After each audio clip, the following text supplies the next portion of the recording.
Hi folks, again I'm back to discuss a few things as it relates to cardio. Yesterday we posted a video and Derek gave you some insight as to HIIT training. HIIT training stands for high intensity interval training. And I'm going to explain a little bit more about the HIIT training. You're actually doing cardio at different levels because it's so important as to where your heart rate is. Did you know that around 60 to 65% intensity level of your max heart rate, that you actually burn more fat than at any other level? The only problem with that means your heart rate's roughly at 60%, 65%. That means maybe anywhere from 90 to 120 or so is where you are, and it feels like you're not doing a whole lot. I want to give you a visual. For someone who's very lean, I want you to think about a bodybuilder. Have you ever seen a bodybuilder running long distance? Typically you'll see them at a very slow jog, possibly even a walk. Their heart rate is around 60 to 65%, keeping it much lower, and they're burning nothing but fat. Now, the other example is a marathon runner. Someone who runs distance. If you run an extreme amount of distance, meaning miles and miles on end, I want you to look at the body types. Someone who's a marathon runner, their body type is really lean, very lean, and even wiry, okay? But think about a sprinter. A sprinter doesn't run very long for an extended period of time. They run short bursts, therefore to get their heart rate up and then bring their heart rate right back down, similar to what I'm explaining as far as HIIT training. So short bursts, where they may run a sprint all the way down the football field and they walk all the way back and they bring their heart rate all the way down. So that's what I want you to understand when it comes to interval training. So here's the difference, I guess putting it all together. HIIT training really hits fats at every level. So if you're a bodybuilder and you want to focus on, you know what, keeping my heart rate very low, that's that slow walk that Derek did in the very beginning. Someone who wants to hit a little bit more, you want to burn more calories, and therefore you can burn more fat as well because you're burning more calories. You can get a slight incline or maybe walk a little bit faster, even to a slow jog. That gives your heart rate around the 70 to 75, maybe even 80 percentile, where you're burning fat as well. Now, the higher you go, like that marathon runner, when a marathon runs, or anybody who runs, marathon runner, your heart rate goes exceptionally high, 170s, 180s, so you're flirting dangerously with that, what we call an anaerobic threshold, which is your max heart rate. And you have to be very careful not to stay there too long. But here's the thing, you'll burn that stubborn fat. However, your body will quickly convert over to where you're burning muscle. And that's what happens with a marathon runner. That's why they're very wiry and lean. Sometimes they may even look a little bit unhealthy in a sense because they're burning muscle and they can't retain the muscle, okay? So with the sprinter, short burst, you kind of run and kind of flirt with going up exceptionally high, but you bring it right back down, you walk back, you bring your heart rate all the way down, and you do it all over again. So the interval training, or HIIT high intensity interval training, is you walk, keeping your heart rate at a low level, you get that incline, which is that mid-range of your heart rate, and then you might do a sprint or a jog that gets you at the higher level where you can burn fat at all different levels. But just be careful if you're trying to preserve muscle or increase your muscle mass. A, you have to make sure you have enough protein to keep feeding your muscle, or B, you want to make sure that you don't run too long to where you're burning muscle. And so just think about all those things as it relates to cardio. The next piece I want to talk about as it relates to cardio, some folks again think more is best. More is not best. If you're doing cardio 7 days a week, how do you improve upon that? There are only 7 days a week, there are not 8. So don't set the bar so high to a point where your body hits a plateau, because guess what? You're overtraining. You're working too much. I've actually had to pull several of my clients back over the years. They're coming in the gym, working out exceptionally hard every day, and I watched them and I said, you need to pull back on that. And it doesn't feel right to them.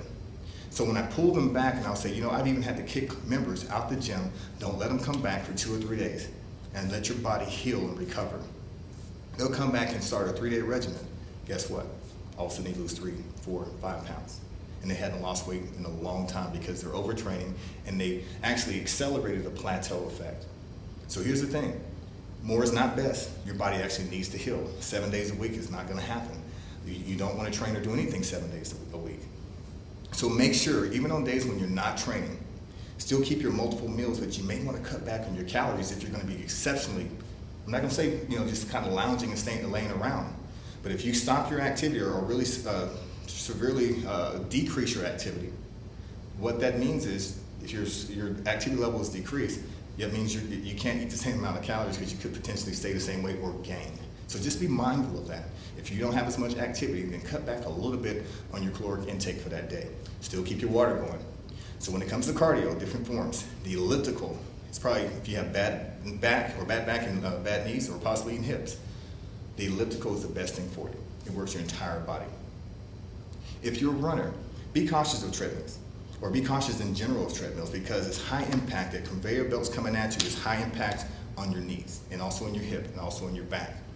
So here's the thing on that. Make sure you have the proper shoes, but just and don't overdo treadmill training, because it can definitely affect your joints. So think about that as it relates to where you are. If you're having knee problems, shin splints and things like that, it could be the treadmill. Another thing when it comes to running, don't run on concrete if you can help it. Asphalt will give a little bit, the ground somewhat, some here and there, but the shoes are so important. So make sure that you're not running on concrete or jump roping on concrete and things like that. That's high impact on the knees, back, and hips. So make sure when it comes to cardio that you're mindful of those things and take care of your body. The bike's another good source of cardio. It works your legs exceptionally well. I love runners' legs or cyclists. Their legs are very muscular. Again, with anything, legs have bigger muscles, therefore they burn more fat and calories. That's why I really hit legs exceptionally hard when it comes to working out and training.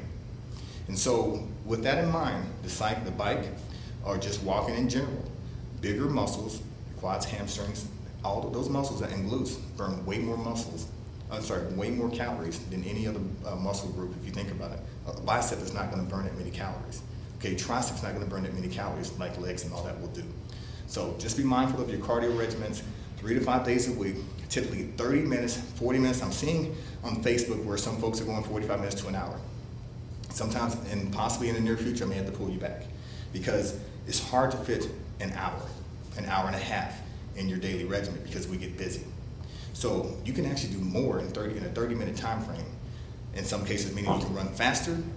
It means you can increase the intensity, maybe an incline, and still do just as much work and burn just as many calories in 30 minutes because you're doing more work in that time frame versus 45 minutes at the same pace, or maybe an hour at the same pace.